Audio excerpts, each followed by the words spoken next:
কালকে রাত থেকে বৃষ্টি পড়ছে, কিন্তু ঘুরে মানে একটু ফাঁক ছিল, তারপরে আবার সকালবেলা।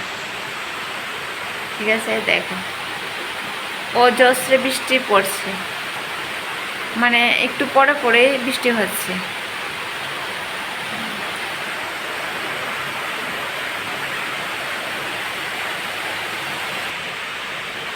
এই সাইডে দেখো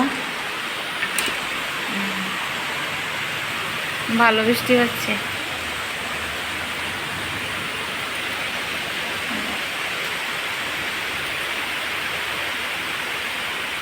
আর এই মরিচগুলা পাড়া হয়নি গাছ থেকে, দাঁড়াও দেখাচ্ছি। এই দেখো গাছে মরিচ অনেকগুলা পেকে আছে, পাড়া হয়নি, কিন্তু বৃষ্টির আগে কতগুলি এনেছি পেরে, দাঁড়াও দেখাচ্ছি। এইগুলি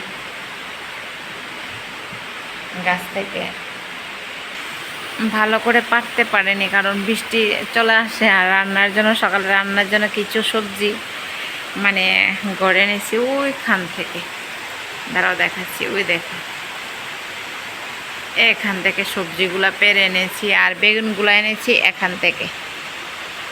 মরিচ গাছের সাথে বেগুন গাছ আছে। ঠিক আছে, মোটামুটি সব গাছই আছে। কুমড়ো গাছ আছে, বাট এই জায়গাটা পরিষ্কার করেছিলাম বৃষ্টির আগে। ভাবছিলাম যে কিছু লাগাবো, কিন্তু বৃষ্টির জন্য লাগাতে পারছি না আর কি। প্রত্যেক দিনই বৃষ্টি হচ্ছে, কি করে লাগাবো।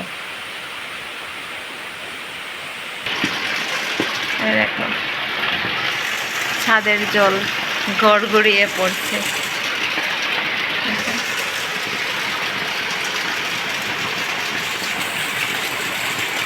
আর এই গড়টার মধ্যে, ছোট্ট গড়টার মধ্যে মানে অনেক কিছু, মানে বাড়ির যন্ত্রপাতি অনেক কিছু আছে না, ওইটার মধ্যে রাখা হয় আর কি।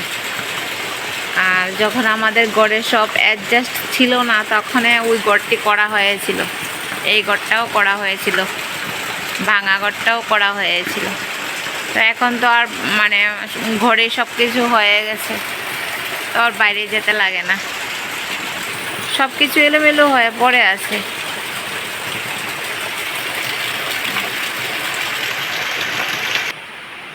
এখন বসাবো রান্না বৃষ্টির মধ্যে। ঠিক আছে, রান্না বসাবো এখন, দেখি কি করা যায়। অল্প স্বল্প কেটে কুটে নিয়েছি, পনির করব। জল বসিয়ে দিয়েছি গরম হওয়ার জন্য।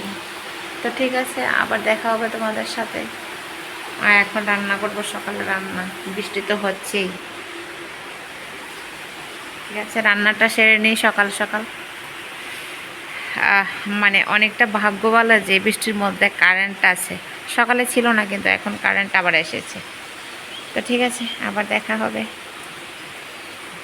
এই দেখো অবস্থা।